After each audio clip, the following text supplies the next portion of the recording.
Your parents probably taught you to say this on the playground too. Sticks and stones will break my bones, but words will never hurt me. We were told to give that back to all the bullies who were calling us four eyes or sissies or fatso or whatever it was.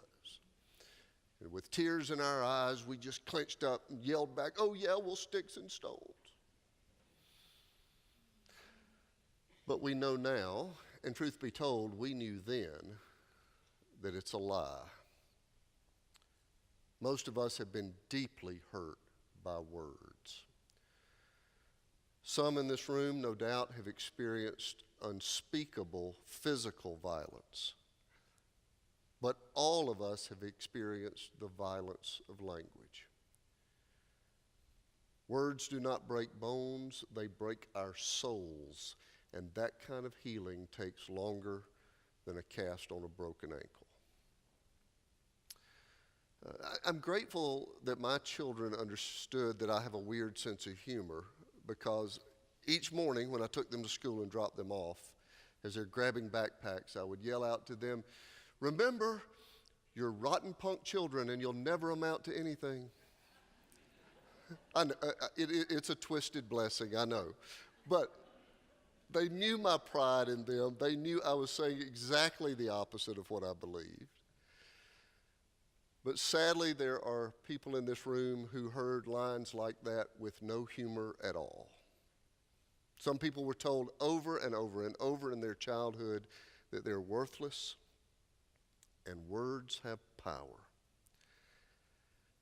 And most of us carry some soundtrack of condemnation that has been the source of some of our deepest pain. But words will never hurt me. We know that's a lie. The author of the pastoral letter of James knows it's a lie too. He's seen up close the power of language to curse and to bless, and he's writing the church to tell us to respect the force of our words. James says, huge ships are steered by moving a little rudder in the back. And big muscular stallions are moved with a little bridle in their mouth. And forest fires, like the ones we've seen lately on television in California, those huge fires set off by just a little spark, a careless spark. So also, says James, the tongue is a small member, yet it boasts of great exploits. You know, we might not have had this letter in our Bible at all. I'm so glad we do. With its simple pastoral wisdom. It was iffy, though. When Martin Luther published his German translation of the New Testament, he famously and intentionally left out the book of James. He called it a right strawy epistle. But fortunately, by the time he published the whole Bible in German 2 years later, he reluctantly put it back in, admitting finally there is many a good saying in it. But it's still rather thin in theology. Instead, it is a straightforward, tell it like it is pastoral letter. And the first order of business for James, the thing he talks about most, his number one topic is poverty and wealth. But second, only to that, is today's topic, the power of the tongue, of our speech, the impact of our words for both cursing and blessing. But by the way, I think most of us think a little too simply about what cursing is. Cursing is the opposite of blessing. When most people talk about cursing, they're talking about the four-letter words you say when you have a flat tire or hit a tee shot in the woods. That's not much about what cursing is. Those are not the curses that destroy. Cursing has little to do with saying rats darn it. What cursing is the opposite of blessing. The curses that hurt me, The curses that cause me the most regret are careless words of gossip. The things I've said to Melissa that I wish I could take back. The ways I've projected my insecurity by putting somebody else down so that I might feel taller. And to use James's image, sometimes these careless little matches started great big fires because I didn't know the power of my words. Theologian Dietrich Bonhoeffer in World War II started an underground seminary in Germany, and he had a rule for his seminary students. Nobody could speak about another student in that student's absence, or he had to tell the student what he said. It was intended to create a discipline of careful speech, to guard against the kind of words that have the power to destroy.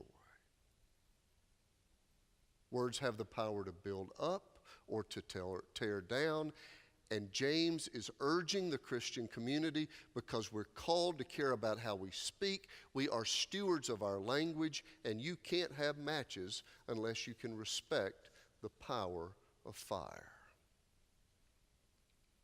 So, in the model of James, let me offer some straight talk about our use of language. Take a sip.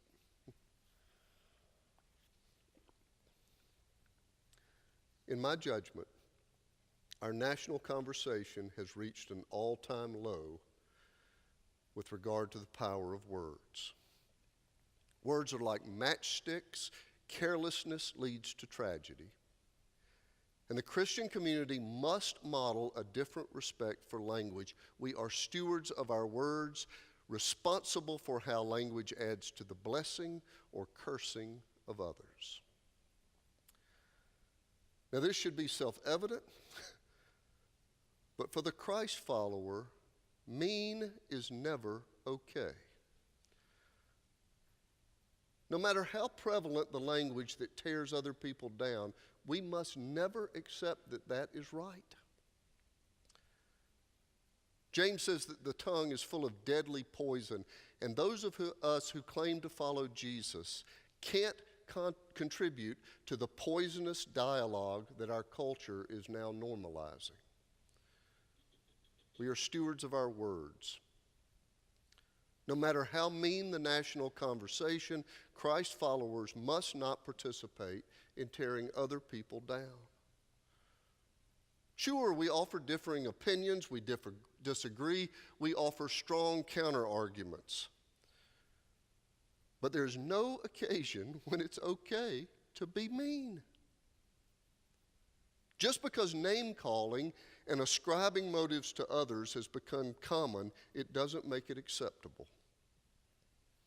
Even though the accepted standard for campaigning for office is to try to destroy your opponent, it's still not right. If every race in every district across the entire country participates in smearing, the Christ follower must still say it's wrong.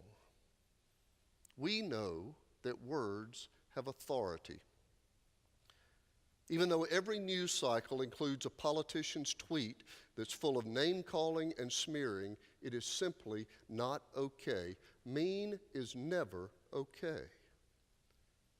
We must respect the power of words and never use language to tear down another child of God. But remember, language also has the power to bless. It's not enough to refrain from language that tears down. We have the authority to bless people with our words. Fire can destroy when it's misused, but fire can also be used to warm or cook or illuminate. James reminds the early church that the tongue not only has the power to destroy, but the clout to support and encourage and endorse and affirm. We have the authority to create and bless with language. Story of creation. Remember Genesis 1. God speaks things into being. How about that for the authority of speech? Right? I mean, there's no wand or potion or chemistry set or any of that, right?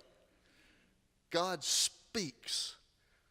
And in the power of language, things are created. Aardvarks and avocados and barracudas and bananas and caterpillars and crepe myrtles all happens because God speaks them. It's amazing. And then God blesses creation by saying, it is good. Language has authority. It can create and bless. There's another story in Genesis, you remember. When Jacob puts his animal skins on his forearms and then tricks and steals the blessing away from his older brother Esau. Their father, Isaac, felt the forearm. It was hairy. He thought it was the older brother. And the father reaches over and imparts the family blessing to the younger. But he couldn't take it back. He couldn't take back the blessing because words have power. That's the thing about language. Once we speak it, however carelessly, our words are released and we never get them back. Unfortunately, we don't think today about family blessings as being limited. Like only one of the kids can be blessed and the other ones, no, that's not so much. But the ancient story does remind us of this universal need from the beginning of creation, the way we all crave a blessing. And with our words, we have the authority to give it. Like Isaac, a good friend of mine also has two sons. The older of his two boys he's got broad shoulders and a first-rate education and a beautiful family and a promising career. And you know people like this, right? His car's always clean and his kids look like they're on a Gap ad or something, right? For him, every obstacle was made of straw. He just moved right through to victory, everything. But my friend's younger son has had a much harder road.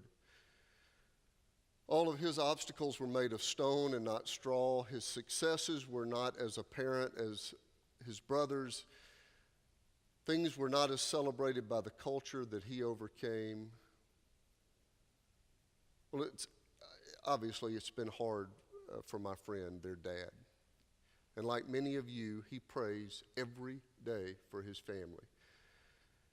But this friend is particularly structured, and he prays every day the same topics in the same order, usually the same prayer, the exact same language.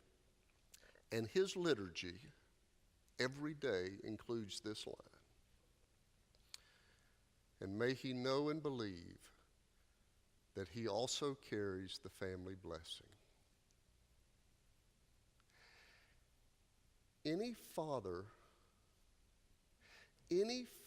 who is praying that prayer every day is also speaking blessing into the life of his son. And our language has power. I am most aware of the power of my language when I perform a wedding. My favorite part of every wedding service is when I speak this line. In the presence of God and these witnesses, and upon my authority as a minister of the gospel of Christ, I now pronounce you husband and wife. With that pronouncement, they are married. Paperwork aside, courthouse aside. Up until then, we've had the beautiful dresses and the pillow and the welcome and all of that stuff, but they're single. They are single until I speak that word. I now pronounce you husband and wife, and the moment I speak it, because words have creative power, the moment I speak those words, something new has been created. There is a new family spoken into existence and blessed. Unlike Martin Luther, I love the book of James. I love all of its straightforward, practical wisdom, and I love it that James can sometimes be a little bit of a smart aleck. Did you catch this line in the reading earlier? James said, "Can a fig tree, my brothers and sisters, yield olives?" In other words, the condition of our inner life is what produces the language we put out into the world. If our spirit is full of bile and comparison and insecurity and exclusion and prejudice, then it's easy to participate in cursing. We just Facebook like crazy, make fun of folks who didn't vote like us or didn't pull for our ball team. We can ascribe motives to other people who don't agree with me. If our inner life is full of insecurity and comparison and us-them, then our tweets will feature ingenious ways to use language to tear other people down. Because we produce on the outside what is on the inside. Fig trees don't produce olives, James said. But through prayer, we change the inside and we become agents of blessing. My friend is saying this prayer every day. And may my son know and believe that he carries the family blessing. And if you begin to pray that every day, you must then become an agent of that blessing as well. Because what comes out of you is a reflection of what is within you. We can also send Facebook messages that celebrate the accomplishment of others, that offer birthday wishes or congratulate promotions or offer gratitude. But the language that we offer is always a reflection of our inner condition. Fig trees just don't produce olives. Never have. Wouldn't you love to become known as a person of blessing? Wouldn't that be a great thing to aspire to? Wouldn't you love it to be the person that everybody's elbowing and jostling to get to sit next to at lunch because they know when they sit next to you, they're going to leave feeling better about themselves? We've talked about the ways language has been used to hurt us, but we have also all known the blessing of having somebody in our life who regularly speaks grace into our soul. The language of blessing can transform people. Some of you may know the paintings of William West. They're mostly hanging in the great museums of the world, but when William West was a young boy, he decided to paint a picture of his sister.